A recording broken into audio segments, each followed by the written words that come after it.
Excellences, Monsieur le Président de la 78e session de l'Assemblée générale des Nations unies, Excellences, Monsieur le Secrétaire général de l'Organisation des Nations unies, distinguées personnalités, au nom de son Excellence le capitaine Ibrahim Traoré, président de la transition, chef de l'État, recevez les salutations fraternelles du peuple et du gouvernement du Burkina Faso. Au nom du peuple burkinabé, je m'incline respectueusement sur la mémoire des grands leaders dans le monde qui ont fait rêver et espérer d'une société humaine juste et équitable à travers leur engagement, détermination et esprit de sacrifice.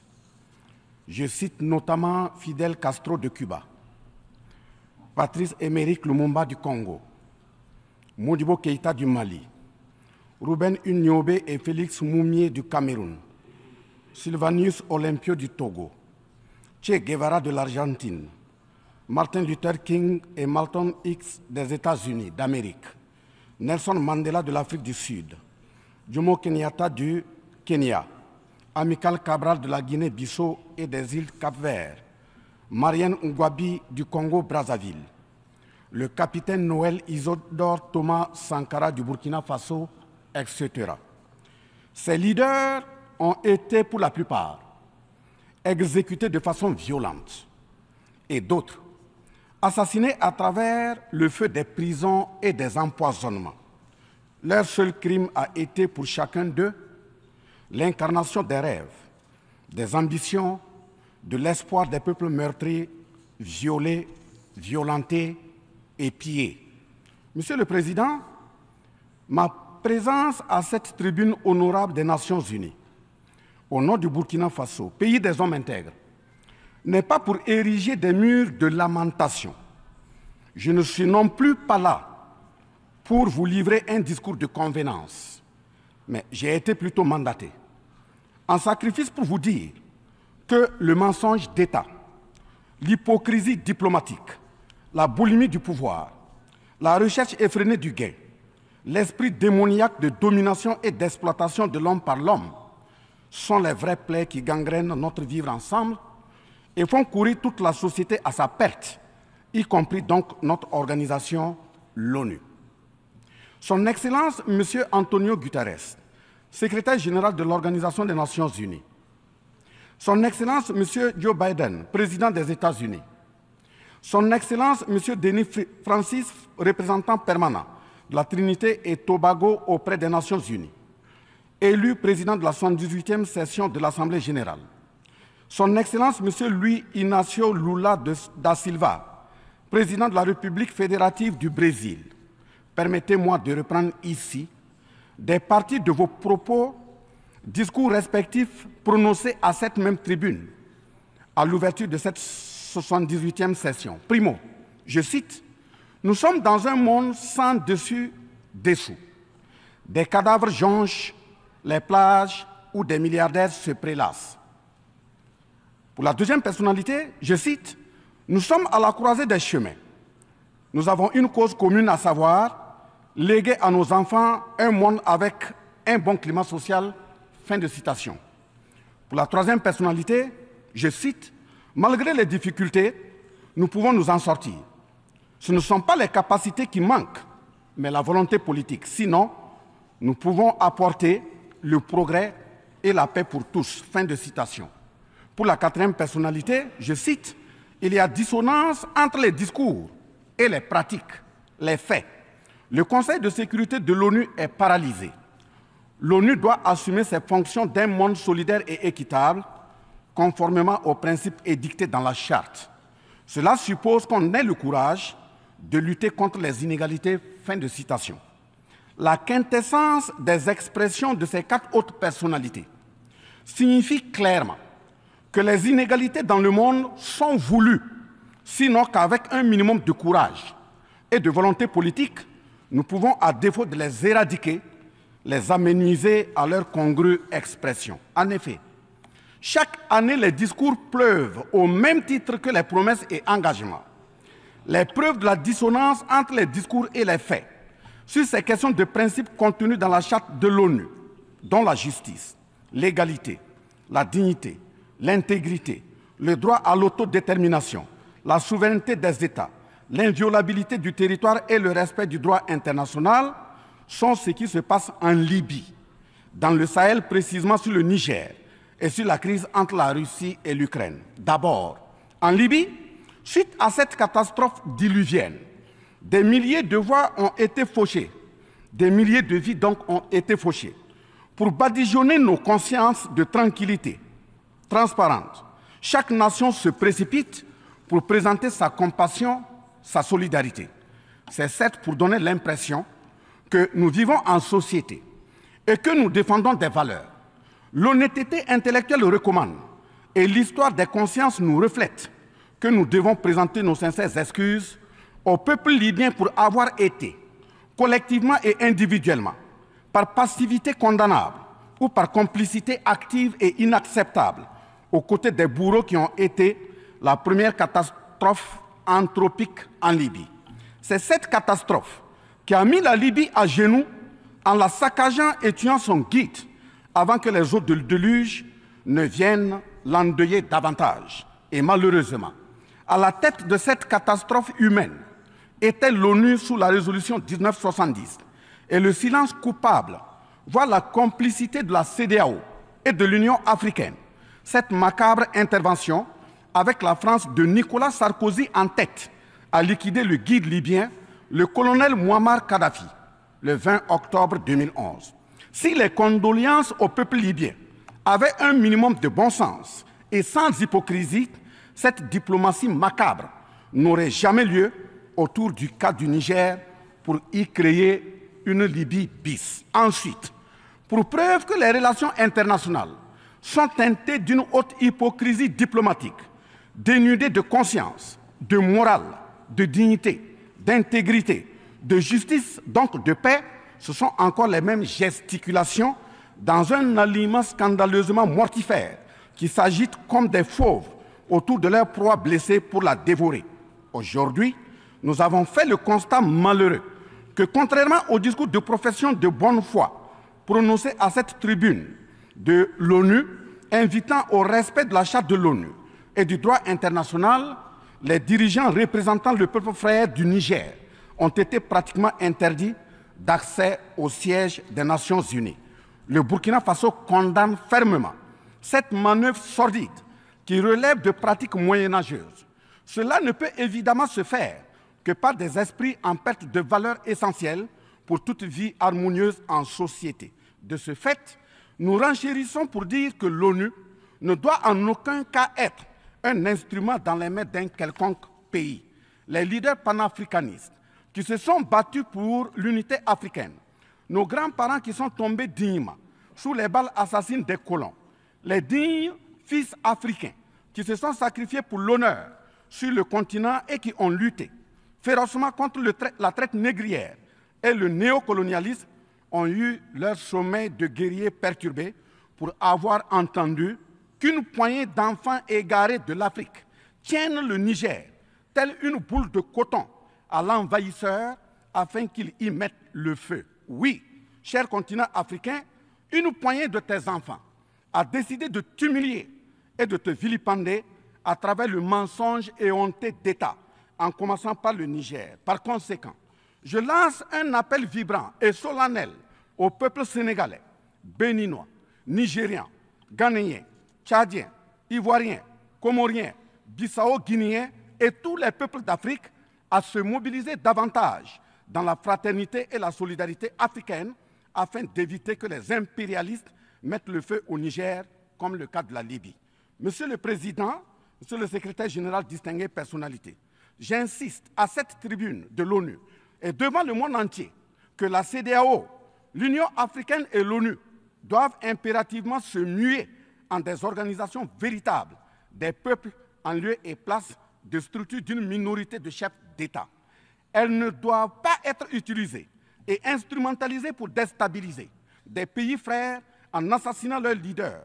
Ce n'est qu'à ce prix que la charte de l'ONU et le droit international auront un sens. Enfin, parlant de la charte de l'ONU et du droit international, un conflit entre la Russie et l'Ukraine est entretenu et voulu par certaines puissances. Ainsi, plusieurs pays occidentaux, notamment les États-Unis et l'Union européenne, y ont déversé toutes sortes de soutien, notamment militaire. Les populations civiles ukrainiennes, engagées comme volontaires, dont certains pilotent même des chars, sont félicités et traités de patriotes. Le Mali, le Niger et le Burkina Faso font face à une guerre qui leur a été imposée par l'impérialisme sous le couvert de terroristes de tout acabit, sémant terreur et désolation. Malgré l'existence de cette même charte des Nations Unies, avec ses principes d'égalité, de justice d'une part, et d'autre part, le même droit international invoqué, à cette tribune de l'ONU, il y a nettement un fossé abyssal dans le traitement des questions. En effet, prenant le cas du Burkina Faso, les populations civiles, face aux incursions barbares et meurtrières des terroristes, ont décidé de s'engager aux côtés des forces de défense et de sécurité. Ces populations ainsi engagées, formées et encadrées par les FDS, sont appelées des volontaires pour la défense de la patrie. Ainsi, au Burkina Faso, nous avons 58 000 VDP, dont 42 000 VDP communaux et 16 000 VDP nationaux, qui combattent sur tous les fronts aux côtés des forces de défense et de sécurité, formées, encadrées, orientées par elles. Celles-ci n'agissent que sur instruction et surveillance des FDS et conformément à des textes réglementaires en vue de protéger leur vie et leurs biens. Ce sont ces patriotes que certains chefs d'État de la CEDEAO et de l'Union africaine, sur instrumentalisation de puissances impérialistes capitalistes, tentent de faire croire à la communauté internationale que ce sont des milices. C'est cela le mensonge éhonté d'État. Monsieur le Président, si la communauté internationale était honnête et sincère dans son engagement contre le terrorisme, il ne perdurera point, de sorte à ce que des populations civiles s'engagent et se forment pour assurer leur propre défense. Parlant d'un manque de franchise de cette communauté internationale, voici les exemples. Premièrement, lorsque le Mali, le Burkina Faso, le Niger et d'autres pays se sont organisés sur leurs frontières communes en mutualisant leurs forces pour faire face au terrorisme, la France est venue de nulle part imposer son instrument qu'est le G5 Sahel. Aujourd'hui, la CEDEAO, qui a subitement une force d'intervention pour établir des démocraties, a annoncé un apport de 2 milliards de dollars US. Mais à la création de cette G5 Sahel, jusqu'à nos jours, à sa vaporisation, cette CEDEAO n'a pu débourser que 25 millions de dollars, 25 millions de dollars US. Où est donc le sérieux dans la défense des vies humaines prônée par la Déclaration universelle des droits de l'homme et des peuples? Deuxièmement, le Burkina Faso subit des sanctions cyniques suite au coup d'État du 30 septembre 2022. Cette nébuleuse dite communauté internationale, sous l'impulsion de la France qui est passée par ses valets locaux en Afrique, a tenté d'abord de faire nommer un Premier ministre au Burkina Faso en vain. Ensuite, ils sont passés à l'imposition de ministres dans des postes stratégiques au sein du gouvernement burkinabé en vain. Et enfin, ils ont négocié le maintien des relations afin que le capitaine Ibrahim Traoré mette en œuvre tout ce qu'ils décideront, condition sine qua non d'une durée à souhait au pouvoir. L'ayant aussi refusé, au nom de l'intérêt supérieur de son peuple, une avalanche de mesures répressives, de menaces, de tentatives de coup d'État, manœuvres immorales sont en élaboration dans des laboratoires criminels. Et malheureusement, toutes ces manœuvres et missions macabres sont pilotées en marionnettes téléguidées par des personnages de couloir présidentiel africains. C'est ainsi que même cette fameuse initiative d'Accra, sans le Mali, n'a pas fait long feu. Troisièmement, en plus des coupures d'aide, d'annulation de conventions de formation de nos forces de défense et de sécurité, nous assistons au blocage de notre matériel militaire, commandé avec la sueur de nos compatriotes, toujours sous l'impulsion de la France. En exemple, pour les vecteurs aériens nécessaires pour le contrôle et la défense du territoire, nous avons eu un contrat avec le Brésil, dont la licence d'armes devait provenir de la Belgique, et le système de navigation de tir, ainsi que des caméras des États-Unis d'Amérique, puis un moteur du Canada. Ces moyens sont aujourd'hui fallacieusement et cyniquement bloqués. Vous parlez de défense des droits humains à cette tribune de l'ONU. Je vous invite donc à nous livrer incessamment nos armes pour la défense et la protection de nos populations meurtries. En tout état de cause, vous êtes solennellement saisis. Et si rien n'est fait, l'histoire vous tiendra responsable de non-assistance à personne en danger. Monsieur le Président, Monsieur le Secrétaire général, ce tableau peu reluisant de cette communauté internationale, caractérisée par la non-assistance à États en proie au terrorisme, l'hypocrisie internationale, la suprématie de quelques puissances au sein de l'ONU, la complicité au pillage de l'Afrique, etc., ne commande-t-il pas la traduction de cette communauté internationale devant la Cour pénale internationale? En un mot, notre sécurité sera assurée par nous-mêmes en priorité et non par quelqu'un d'autre. Sur la question de la présence de Wagner au Burkina Faso, chantée par une certaine presse téléguidée depuis l'Élysée, je répondrai ceci. Oui, Monsieur le Président, c'est nous les Wagner du Burkina Faso. Oui, ces braves forces de défense et de sécurité et volontaires pour la défense de la patrie sont les Wagner du Burkina Faso. Par conséquent, du haut de cette tribune de l'ONU, je magnifie le sacrifice de tout patriote au nom de l'intérêt national. Je salue vivement la mémoire de tous ceux qui sont tombés les armes à la main et magnifie le courage et l'intégrité de ceux qui sont toujours en vie et foncent inexorablement et de façon sacrificielle vers la victoire de notre peuple et la sauvegarde de notre patrie. Au lieu de nous aider à arrêter cette saignée humaine, ce sont des accusations fallacieuses, des mensonges éhontés d'État, englobés dans une diplomatie d'hypocrisie et des menaces voilées pour nous indiquer des partenaires à fréquenter et des conduites à tenir. Nous disons non. Au nom de la même charte des Nations Unies et du droit international que vous évoquez tous et toutes ici à cette tribune, les peuples africains en général et sahéliens en particulier sont résolument engagés à assumer absolument et pleinement leur émancipation totale pour un progrès social véritable. Ainsi, le Burkina Faso liera de façon souveraine ses partenariats avec qui il veut et achètera ses moyens de défense avec qui il veut.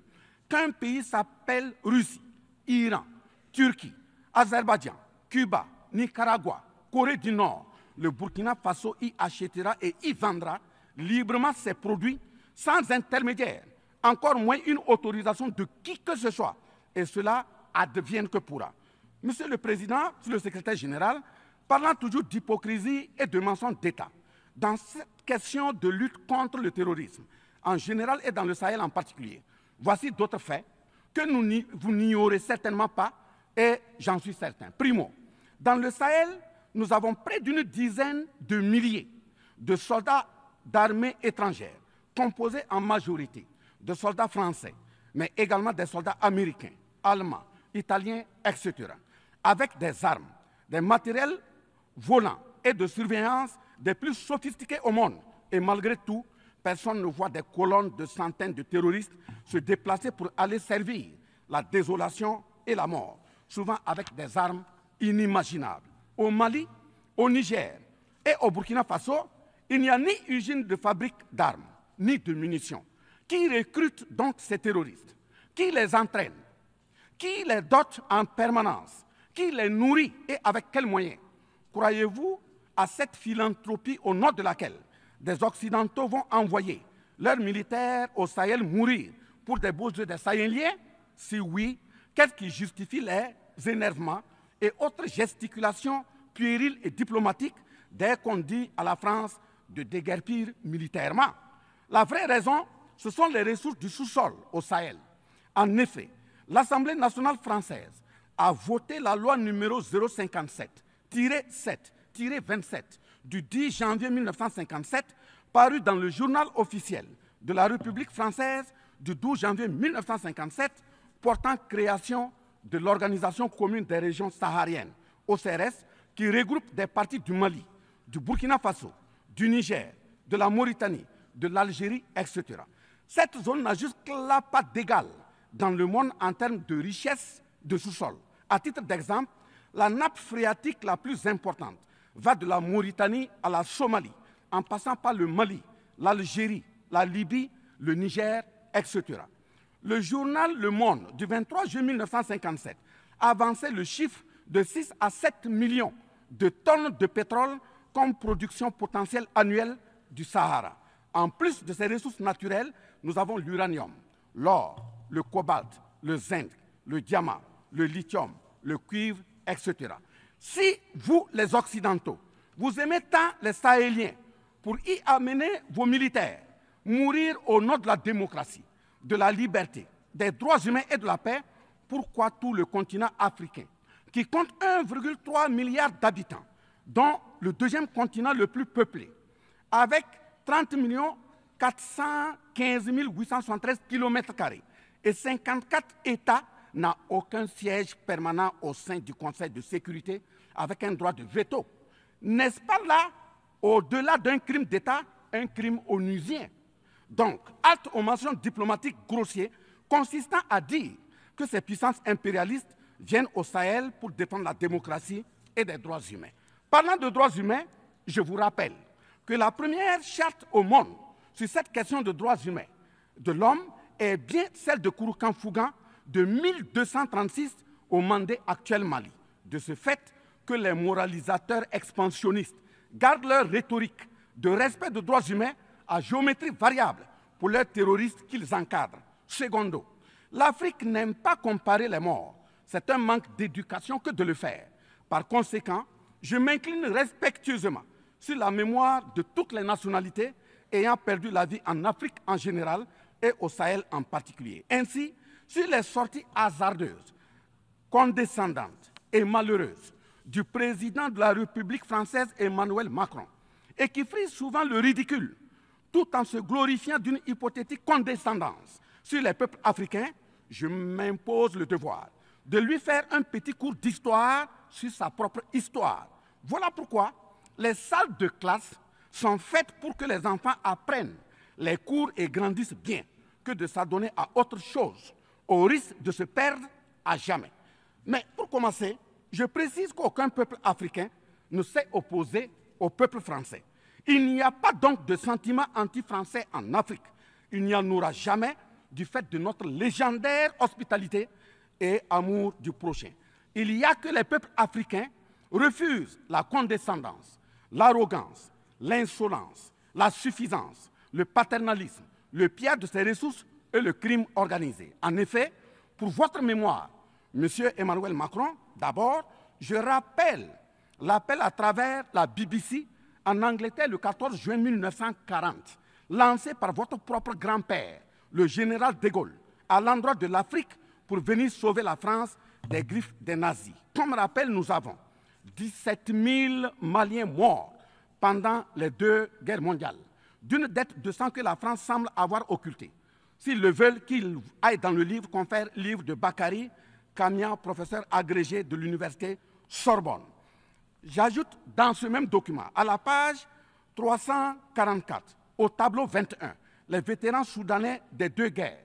Il en résume un total du Burkina Faso, du Mali et du Niger à 82 208 combattants qui sont tombés. Et au niveau de l'Afrique occidentale française, il y a eu 154 519 combattants mobilisés, qu'ils se confèrent donc aux sources Henri Léger, rapport de fin de mission en AOF Dakar, le 13 juin 1950, archives du Sénégal, code 4 D 68, entre parenthèses 89, voire annexe 5. Ensuite, le 17 novembre 1986, François Mitterrand, président français d'alors, en réponse au capitaine Thomas Sankara, disait ceci, je cite, « L'Afrique a été pillée. J'ai parlé de matières premières. J'aurais dû parler des hommes. Pendant des siècles, on vous a exploité humainement. On a volé vos hommes, vos femmes, vos enfants. On s'est servi de vous. Je comprends votre refus, votre révolte, et j'approuve votre combat. Vous avez raison de refuser d'être un continent sacrifié. Le moment est venu où vous devez vous-même développer vos économies à partir de ces biens et de ces hommes. Et le devoir de ces pays qui ont profité abusivement du travail africain, c'est de restituer à l'Afrique une part de ce qui a été pris au travers des siècles derniers. » Fin de citation. Effectivement, l'Afrique a toujours été vachement pillée, mais elle reste riche en hommes, en valeur et en richesse minière. Pour preuve, parlant de ses ressources minières, l'Afrique, c'est 30% des ressources minérales mondiales, 40% des réserves d'or, 33% des réserves de diamants, 80% des réserves de coltan, 60% des réserves de cobalt, 55% des réserves en uranium, etc. C'est pour la défense ferme de cette Afrique que la jeunesse africaine est plus que jamais debout. Monsieur Macron, avez-vous encore besoin d'un peu d'histoire pour vous remémorer? Enfin, bien avant cette sortie regrettable et donc malheureuse du président français Emmanuel Macron, il s'était attaqué, comme tant d'autres de ses compatriotes politiciens, à la maternité africaine. Et là aussi, je tiens à lui rappeler que l'Allemagne compte 80 millions d'habitants environ sur une superficie de 347 000 km² face au Congo, qui a 95 millions d'habitants sur une superficie de 2 345 000 km².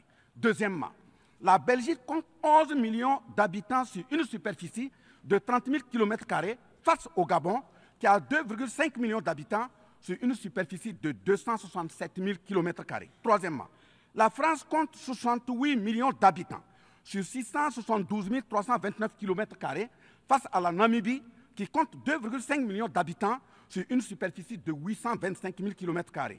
C'est fort de tout ce qui précède que, justement, Aimé Césaire, paix à son âme, disait, je cite, « L'Afrique est le seul continent au monde où les populations chantent et dansent et applaudissent pour ceux qui les appauvrissent, les affament et les torturent. Le malheur de l'Afrique, c'est d'avoir rencontré la France. » Fin de citation. Certes que l'Occident a violenté, volé et violé l'Afrique. Quelle est notre part de responsabilité en tant que dirigeants africains? N'est-ce pas nous, dirigeants africains, qui prêtons le flanc pour qu'on nous piétine? En effet, nous avons abandonné notre identité pour ne rien être. Nos noms ont disparu pour faire place à d'autres noms importés et qui ne collent pas à nos réalités. Il nous faut reconquérir notre culture. Nous avons singé en copiant l'Occident, en monogamie. Voilà qu'aujourd'hui, on veut nous faire croire que des contre-valeurs, des attitudes contre la nature relèvent du ressort de la liberté. Il ne sera pas question d'homosexualité en Afrique. Je le répète, il ne sera pas question d'homosexualité chez nous.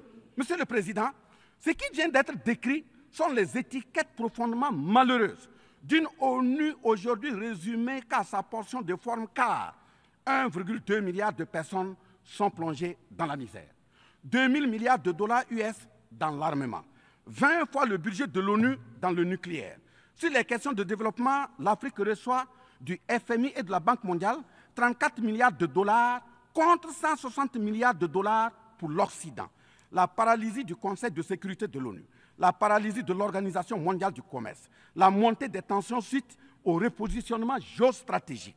L'Organisation mondiale du commerce également encore bloquée. Le Fonds monétaire international, FMI et la Banque mondiale qui fonctionnent en véritable usurier. L'Organisation mondiale de la santé qui est de plus en plus dominée par les firmes pharmaceutiques de rente, donnant ainsi une priorité commerciale que sociale aux vaccins tels que le vaccin contre la Covid-19. L'ONU qui devient de plus en plus l'ombre d'elle-même de par les tentatives de sa prise en otage par un conglomérat de puissances internationales impérialistes, brouillant ainsi la clarté et le sérieux dans ses prises de position, etc. Par conséquent, les peuples africains en général, et sahéliens en particulier, se battront vigoureusement pour que la CEDEAO, l'Union africaine et l'ONU soient des institutions au service véritablement des peuples du monde pour leur profonde émancipation et le progrès social véritable.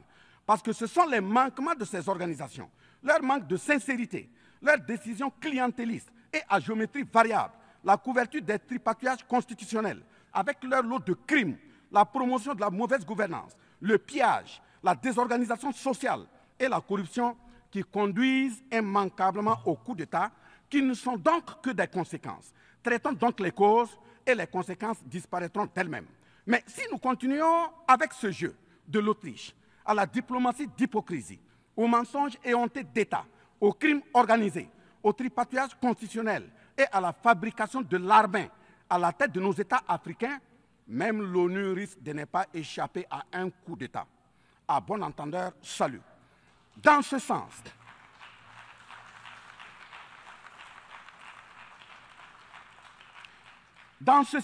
et afin de prendre leur destin en main, le Mali, le Niger et le Burkina Faso ont signé l'Alliance des États du Sahel en abrégé AES.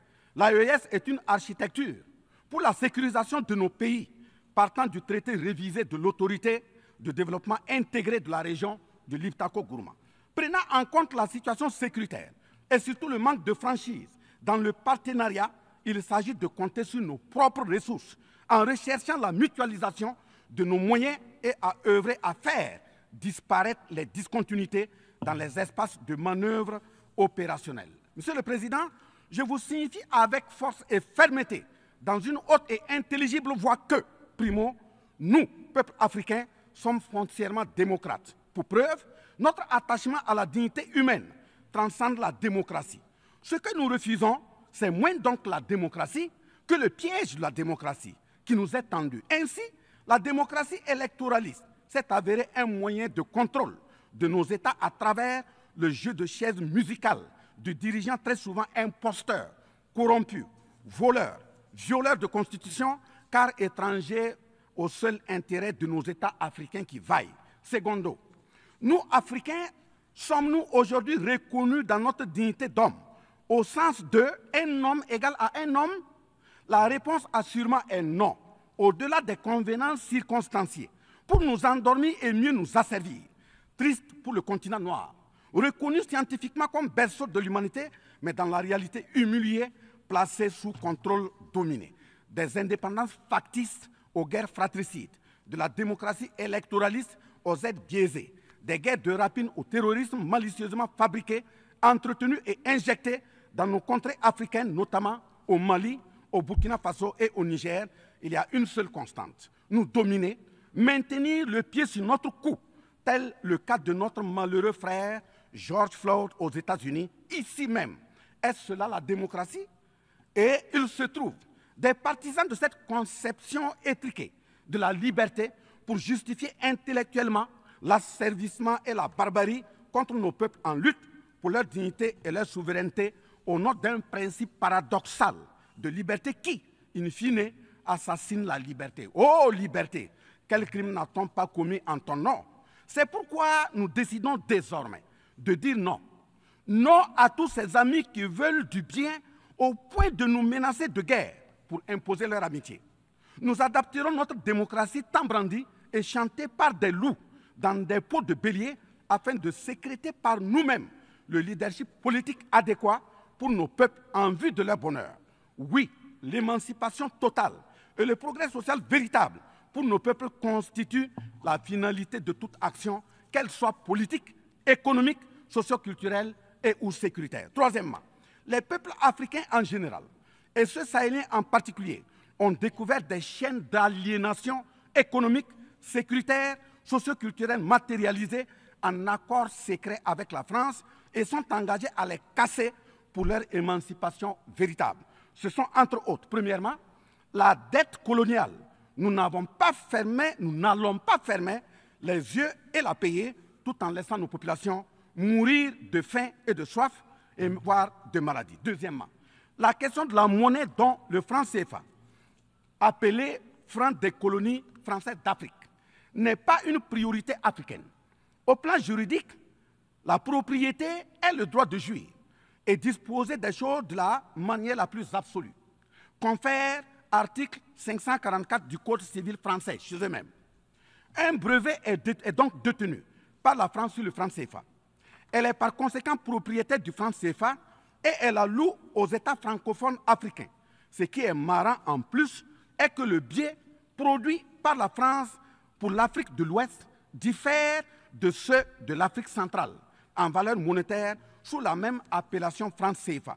Le seul document reconnaissant le franc CFA est le décret numéro 45-0136 du 26 décembre 1945, dont les signataires furent Charles de Gaulle, président du gouvernement provisoire, René Pleven, ministre des Finances, et Jacques Soustel, ministre des Colonies. Quatrièmement, la priorité aux intérêts aux entreprises françaises dans les marchés publics et appels d'offres publics, c'est terminé. Cinquièmement, le droit exclusif de fournir des équipements militaires et de former les officiers militaires des colonies, là également c'est terminé, etc. Quatrièmement, personne n'applaudit un coup d'État. Mais si nous ignorons que ces coups d'État sont souvent des conséquences de la mauvaise gouvernance et des tripatouillages constitutionnels pour s'offrir des mandats supplémentaires. Il y en aura toujours.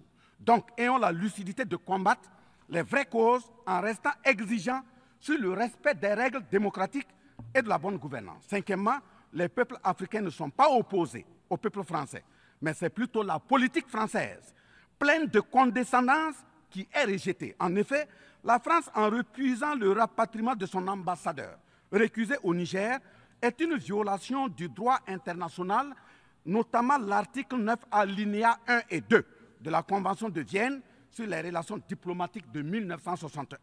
En décidant de l'interdiction des artistes du Burkina Faso, du Mali et du Niger en France, c'est une méconnaissance très grave de la portée culturelle en tant que moteur d'équilibre familial, communautaire, voire national. L'artiste est un médecin du psychique, même à distance.